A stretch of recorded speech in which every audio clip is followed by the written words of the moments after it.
जाने का कहाँ, जाएंगे कहाँ?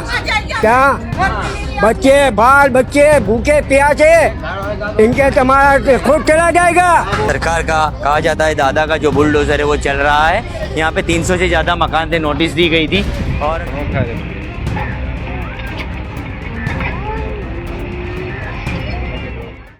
दोस्तों, एक रिपोर्ट ने बड़ा हड़कंप मचा रखा है। रिपोर्ट जुड़ी हुई है रोहिंग्याओं से जुड़ी हुई।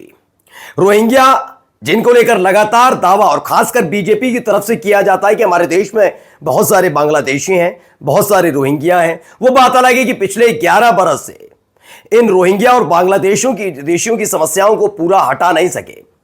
खुद जब बांग्लादेश में तख्ता पलट हुआ तो अपने यहां वहां की उस वक्त की प्रधानमंत्री को शरण दी। ये तमाम चीजें हुई। बांग्लादेश ने दावा भी किया कि वहां के ज्यादातर लोग हमारे यहां आकर रह रहे हैं, अब 1 लाख करीब जो शेख हसीना के समर्थक थे। लेकिन बार बार जब निशाना साधने की बारी आई तो रोहिंग्या और बांग्लादेशियों को मुद्दा बनाकर विपक्षियों पर निशाना साधा। अब एक ऐसी रिपोर्ट आई है जिसने दुनिया भर में हड़कंप मचाया है।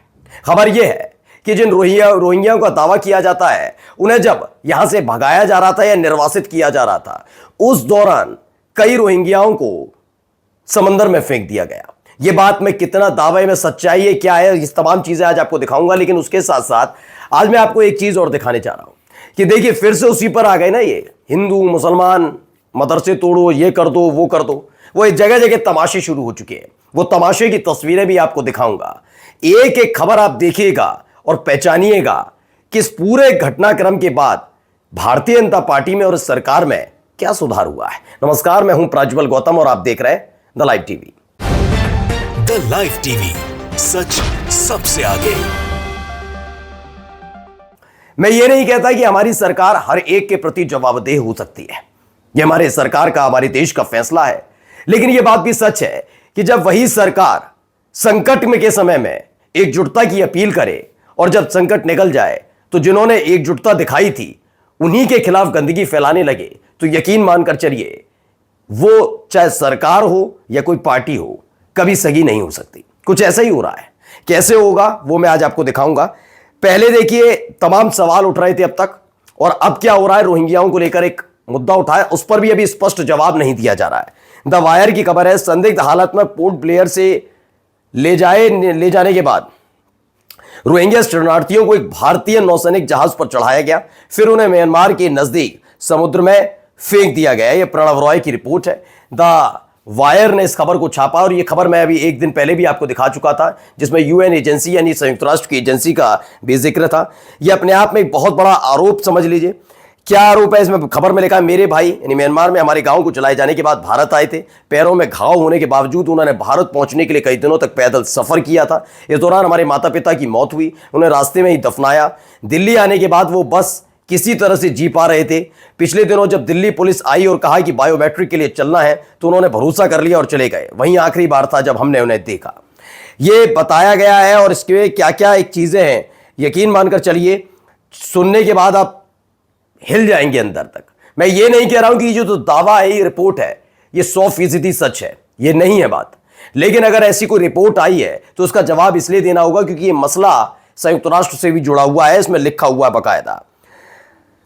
अब इसमें देखिए एक है, क्या बताया, इन शरणार्थियों को कथित रूप से भारतीय सरकारी अधिकारियों द्वारा म्यांमार के नजदीक समुद्र में फेंक दिया गया और वे तैरते हुए फिर उसी देश पहुंच गए जहां से जान बचाकर भागे थे। यह कहा गया कि उस समुद्र में फेंक दिया गया। यह अपने आप में मानवाधिकार का बहुत बड़ा आरोप लगाया जा रहा है।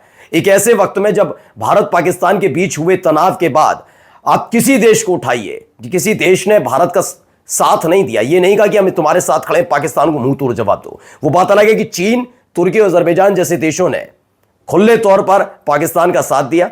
अमेरिका के लिए भी हाल ही वाले इंटरव्यू में डोनाल्ड ट्रंप ने यह तलक कह दिया कि भारत के लिए बार बार टैरिफ का जिक्र करना और पाकिस्तान के लिए कहना कि वहां ब्रिलियंट लोग रहते हैं, प्रोडक्टिविटी शानदार है उनकी, तमाम चीजें कहना। यह अपने आप बताता है कि भारत कितना अकेला पड़ता हुआ नजर आया इस सरकार की सरपरस्ती में। ऊपर से यह आरोप जिस तरह के लगे हैं, यकीन मानकर चलिए ये ऐसे संगीन आरोप हैं कि इन पर कम से कम आगे आकर और विपक्ष को अपने अपने समर्थन के साथ वो सारी कहानी बतानी चाहिए, हुआ क्या था। खैर, अब आ जाते हैं कुछ तस्वीरों और खबरों के ऊपर। ये वीडियो हमने आपको पहले भी दिखाई है, मेरे सहयोगी भी प्रशांत ने भी आपको दिखाई थी, लेकिन अब ये देखिए क्या क्या हो रहा है।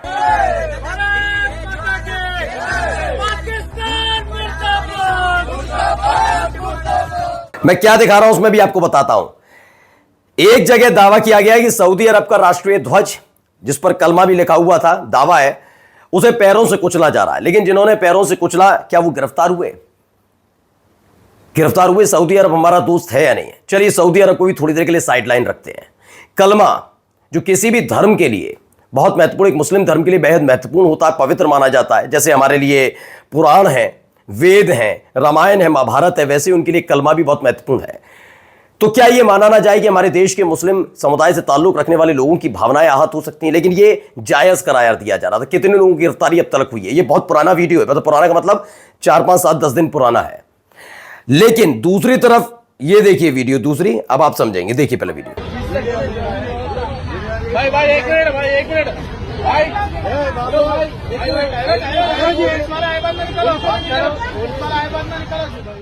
चलिए इन दोनों खबरों का क्या है। द मुस्लिम नाम की खबर है, ट्विटर हैंडल है, उसने दावा किया प्रयागराज में सऊदी अरब का राष्ट्रीय ध्वज, जिस पर कलमा लिखा होता है, उसे पैरों से रौंदकर मुस्लिम समुदाय पर प्रयोग करने वाले पर कार्रवाई नहीं होती। हैदराबाद में मुस्लिम युवक मोहम्मद जाकिर इजरायली झंडे को उतार के नीचे गिरा देता है। पुलिस उसे तुरंत गिरफ्तार करके उसके खिलाफ केस दर्ज कर देती है। तो यह स्पष्ट कर दीजिए कि आपका मुसलमानों से कोई लेना देना है ही नहीं।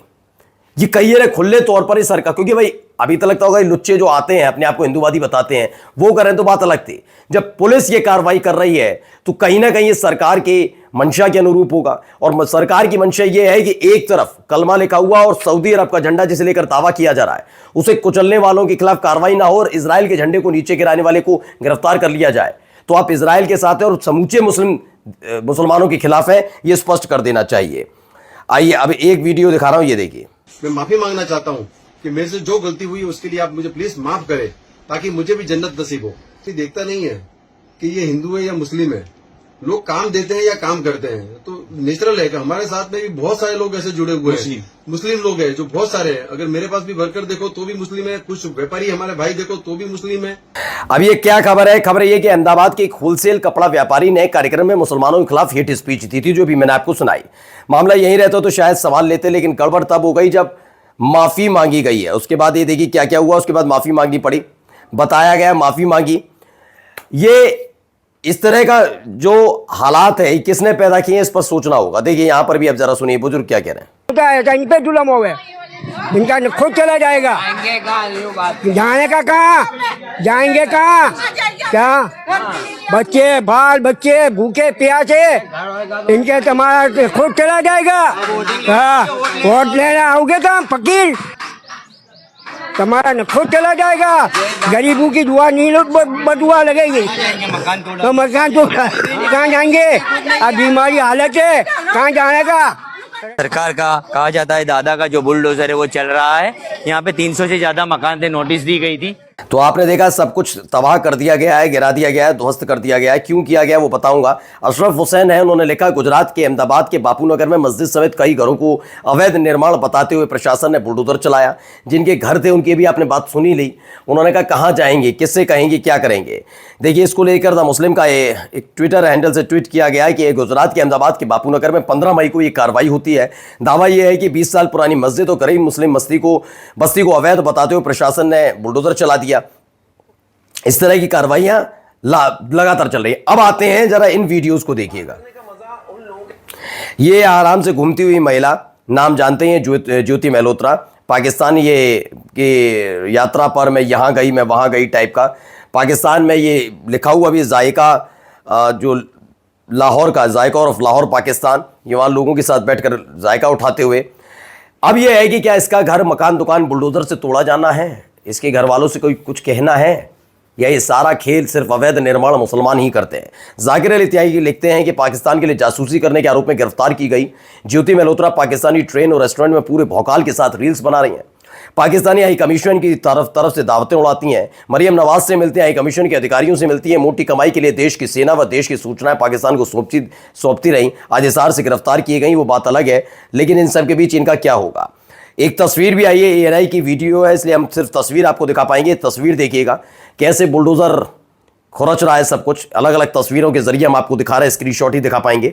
दरअसल द मुस्लिम स्पेस की यह खबर है जिसमें बताया गया है कि उत्तर प्रदेश मुरादाबाद में 13 अवैध निर्माणों को ध्वस्त करने के लिए अतिक्रमण विरोधी अभियान चला। उपनगर आयुक्त अजीत कुमार सिंह ने कहा कि स्मार्ट सिटी योजना के तहत सड़कों के सौंदर्यीकरण का काम चल रहा था। इन 13 दुकानों को 4 अप्रैल के हाईकोर्ट के आदेश के बाद ध्वस्त कर दिया गया। ये बड़ी कार्रवाई की गई है। ऐसी एक और कार्रवाई जरा देख लीजिए वीडियो।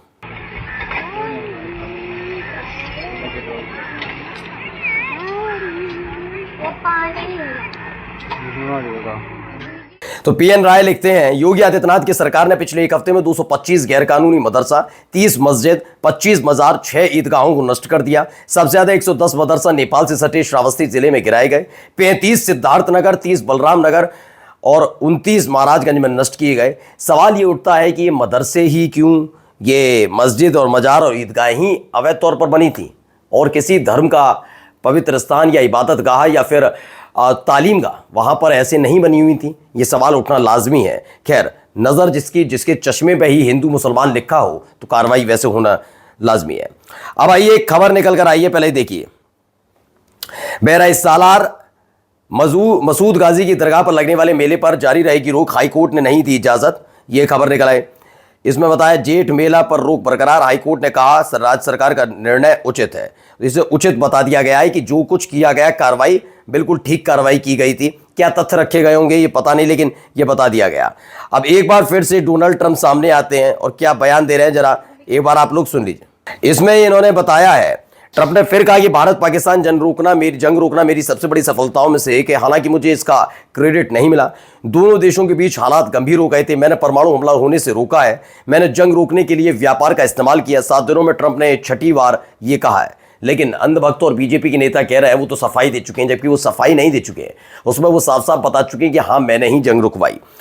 अब आइए बांग्लादेश से जुड़ी फिर एक खबर। India stop Bangladeshi exports via all land ports. इसमें आईपी सिंह कहते हैं, दरिद्र बांग्लादेशी आस्तीन का सांप है। चीन और पाकिस्तान की मदद कर रहा है। हमारे 7 राज्यों को काटने की बात कर रहा है। भारत से उसे सबसे ज्यादा बढ़ावा 2010 से मिला। उसकी कमर तोड़ने और सांप का मुंह कुचलने में देर नहीं होनी चाहिए।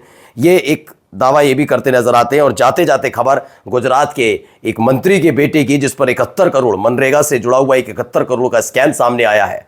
लेकिन कहीं कोई खबर देखी क्या? कोई गोदी मीडिया का बड़ा पत्रकार राष्ट्रवाद के नाम पर चिल्लाया क्या? किसी को टीस हुई क्या? क्यों? गुजरात का नेता है, मंत्री है, मंत्री का बेटा है, कोई कैसे बोल देगा? हैसियत है इन लोगों की। नमस्कार।